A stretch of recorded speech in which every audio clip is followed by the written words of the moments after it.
안녕하십니까. 김경준 법무사입니다. 상업등기 실무 강의 시작을 하도록 하겠습니다. 이번 강의 시간은 이제 첫째 시간으로 상업등기의 이제 개요에 관해서 이야기를 할 겁니다. 우리 강의에서는 지금 상업등기 실무를 진행하고자 하는 그 재직자분들을 이제 주요 이제 기본으로 합니다. 그러다 보니까 이제 상업등기에서 1년차, 2년차 때부터 이제 어떤 일들을 하게 되는가, 그리고 이제 전체적으로 이제 흐름을 보게 되는데요.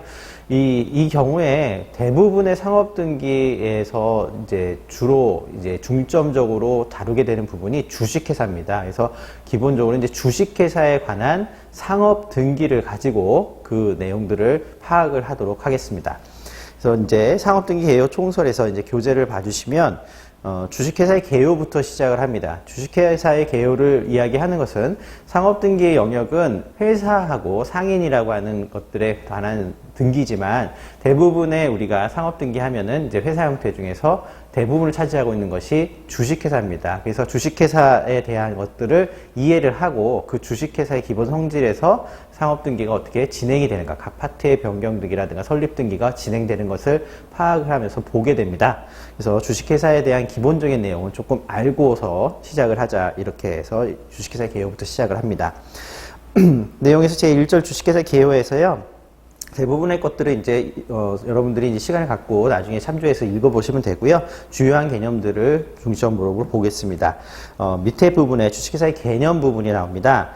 주식회사란 자본금이 주식으로 분할되어 주식의 인수를 통해 출자하거나 기왕에 발행된 주식을 취득함으로써 주주가 되고, 주주는 주식의 인수가액의 한도 책임을 직분, 회사의 채무에 대해서는 직접 책임을 지지 않는 형태의 회사, 이렇게 정의가 되어 있습니다. 근데 여기에서 이제 이 내용들을 좀 분석을 해보면 주식회사의 특징이 나옵니다. 그래서 오른쪽 2페이지를 보시면 자본금이 주식으로 분할되어라고 하면은 결국은 이제 주식이라는 것하고 자본금이라는 것이 기본적인 구성체다. 주식회사는 회사에서 이 돈을 기준으로 해가지고 회사의 그 기준을 잡는 것을 유한책임회사라 합니다.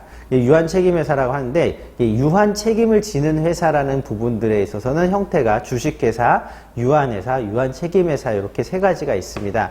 그렇지만 대표적인 예가 주식회사입니다. 그러면 이제 자본금이라는 부분이 중점적이라는 거죠. 근데 자본금이라는 것을 주식으로 쪼갰을 때, 주식이라는 개념으로 쪼갰을 때는 주식회사가 됩니다. 자본금이라는 것을 주식이라는 개념을 안 쪼개는 회사들도 있다는 얘기예요. 근데 이제 주식회사가 대부분 자본금을 주식으로 쪼갠다, 이렇게 생각을 하시면 되고, 나머지 회사들에 대해서도 유한회사나 다른 회사들도 세무사님들이나 이제 다른 분들하고 얘기를 하다 보면 비슷하게 생각을 하세요. 그리고 거의 비슷한 개념입니다. 그래서 이제 이 명칭만 나중에 바뀌는 것이니까 이제 주식으로 쪼개진다, 이렇게 생각을 하시면 됩니다. 자, 그러면 이제 주식이라는 개념을 생각을 하고 가끔 보면 이제 주권이라는 얘기가 나옵니다. 그러면 주식과 주권은 무엇이 차이가 있느냐? 자본금은 어느 일정한 금액으로 나누게 되면 금액으로 나눴을 적에 만약에 5천만 원짜리 자본금인데 5,000원으로 나누자. 그러면은 하나당 5,000원짜리인 게 만주가 생기죠. 만 개의 좌수가 생깁니다. 그럼 출자 좌수가 생기면 그 만 개를 하나하나를 주라 하자. 그러면 이제 그게 주식이에요. 이게 추상적인 개념이죠. 그러니까 지분 개념입니다. 지분 하나좌. 그렇게 됐을 때 주식이라고 하는데, 그것을 주식회사 같은 경우는 이 주식이라는 것을 얘기를 들으면서 주식거래라고 하는데 주권이라는 유가증권을 발행할 수가 있습니다. 그러다 보니까 주권이라는 개념이 나오면서 주권을 발행할 수 있는 회사가 되고, 주권을 발행할 수 있는 회사는 그 주권을 가지고서 거래소에서 그 주권을 서로 사고팔면서 이 거래가 이루어지거든요. 그래서 마치 어음이나 수표에서 배서해서 넘기듯이 그렇게 이루어집니다. 그래서 주권 발행할 수 있는 회사고, 그 주권 발행이 되면 그것이 일정 부분의 거래소에서 통용이 될 수 있는, 공개된 거래소에서 통용이 될 수 있으면 그거를 이제 상장회사라 합니다. 그러다 보니까 이제 주권이라는 것이 주식회사에서 있어요. 나머지 아까 이제 자본금이 기본적으로 되어 있는 회사들이 있다고 했잖아요. 거기는 주권이라는 유가증권이 없습니다. 그래서 이제 주식회사가 좀 다른 부분이고, 추상적인 개념의 좌수 개념이나 이런 내용의 주식 개념에 비슷한 것들은 있어요. 근데 주권이라는 유가증권은 없습니다. 자, 그래서 이 페이지 아래쪽에 보시면은 이 주권 견본을 하나 이 사진으로 찍어서 넣어놨습니다. 보시면은 앞면 뒷면을 봤을 때 앞면이 몇 주권, 지금 같은 경우는 50주권. 이게 하나가 50주를 보여주는 거예요. 마치 50만 원짜리다 이렇게 생각하시면 돼요. 수표 50만 원짜리다 이렇게 생각하시면 됩니다. 그러면 뒷부분에 보면은 배서할 수 있는, 마치 자기합 수표 뒤쪽에다 이제 배서를 해서 넘기게 되잖아요. 그런 형태의 유가증권이 있는 겁니다. 자, 그 다음에 다음 페이지 보시면 3페이지에 주식의 인수를 통해 출자하거나 기왕된 발행된 주식을 취득함으로써 주게 되고, 그러니까 회사에 내가 어떤 지분을 갖게 되는 것을 회사로부터 새로운 주식을 넘겨받음으로써 내가 주주가 되거나, 아니면 기존의 주주들이 다 있잖아요. 각각 자기 지분권을 갖고 있습니다. 그 사람 거를 살 수가 있다는 거죠. 이런 것들이 가능한 회사고요. 그거보다는 이제 마지막으로 주주는 주식의 인수가액에서 한도에서 책임을 지뿐 회사 채무에 대해서는 직접 책임을 지지 않는 회사, 이렇게 돼 있잖아요. 앞부분에 정했던 걸 이제 분설했습니다. 여기서 주주는 주식의 인수가액 한도에서 책임을 지뿐, 여기가 제일 키워드입니다. 뭐냐, 회사라는 것은 기본적으로 다른 사람이에요. 그러니까 우리가 민법에 보면은 인이라는 개념을 둡니다. 인이라고 해서 두 가지를 하는데, 자연인이라는 개념을 두고 법인이라는 개념을 둬요. 그래서 자연인이라는 것은 우리예요, 우리. 지금 몸 육신이 있는 우리고요. 이 사람들이 당연히 그냥 우리가 사람이죠. 여기에 대해서 논란이 없잖아요. 근데 굳이 이제 이렇게 육신이 없는데 사람 취급을 해줘야 되겠다, 이런 부분에서 법이 인정한 사람이다 해서 법인이라 해요. 그러니까 얘가 법인이 되다 보니까 반대로 자연스럽게 태어난 사람이어서 자연인이라고 합니다, 우리 개인을. 그래서 대부분 이걸 개인이라고 생각하시면 되고요. 이게 이제 법인인데, 이 법인체에서 여러 가지 종류가 있는데 그 중에서 회사가 있는 것입니다. 그리고 이 회사에서 내부적에서 주식회사가 대표적인 것이죠. 이렇게 생각을 해주시면 됩니다. 자, 이렇게 되면은 자연인이라는 사람이, A라는 사람이 있어요. 이 사람이 법인인 회사를, 주식회사를 설립하면서 여기에 주주로서 A가 들어옵니다. 근데 이 주식회사는 갑이라는 회사예요.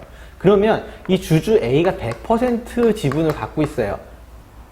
그렇게 되면 마치 같은 사람 같죠? 하지만 이렇게 하더라도 이 주주는 여기에 일정 부분의 지분을 갖는 사람에 불과하고, 이 주식회사 자체는 독립된 하나의 사람입니다.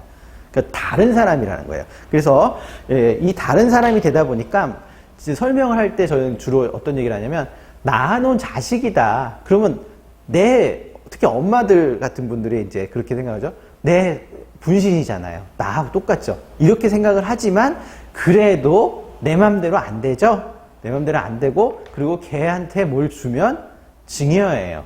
그리고 걔한테서 뭔가를 나중에 그냥 슬쩍 가져가면 횡령이에요. 이렇게 됩니다. 그렇게 되니까 다른 사람이기 때문에 내가 아무리 100% 가지고 있다 하더라도 내 자식하고 같은 거예요. 그래서 다른 사람이 됩니다. 그래서 이 둘 간의 분리가 되는 것은 모든 회사에서 다 공통적이에요. 근데 주식회사는 그 중에서 더 특징이 뭐냐면, 내 자식이 망해도 난 안 망해요. 대표적으로 뭐냐, 전자가 만약에 삼성전자 예보다는 대우 옛날 얘기를 해드릴게요. 대우가 옛날에 그룹이었다가 대우가 해체가 되면서 망했죠. 그러면서 이제 그 상장 폐지가 돼버립니다. 그러면서 이제 회사가 이제 청산이 돼버린, 파산이 됐죠. 근데 이 대우가 망했을 적에 대우의 주주들이 수없이 많았을 거 아니에요. 그 주주들이 어떤 행위를 했냐면, 소수 주주라 해서 소액 주주들 있죠. 소액 주주들이, 야, 내 주식 휴지된 거를 보상해라고 가서 따집니다. 회사가 망했으니까 회사 채권자들이 있을 테니까 나한테 와서 우리 집에 딱지 붙이겠네? 이런 생각을 아무도 안 한단 말이에요. 이게 뭘까요? 이 사람이라는 건 당연한 거고, 거기에 더불어서 얘가 망했을 적에 나는 내가 갖고 있는 얘한테 투자했던 돈을 날리는 것이 내 책임에 다라는 거예요. 회사가 붙인 부채를 추가적으로 내가 책임질 연대 책임이 없다라는 거죠.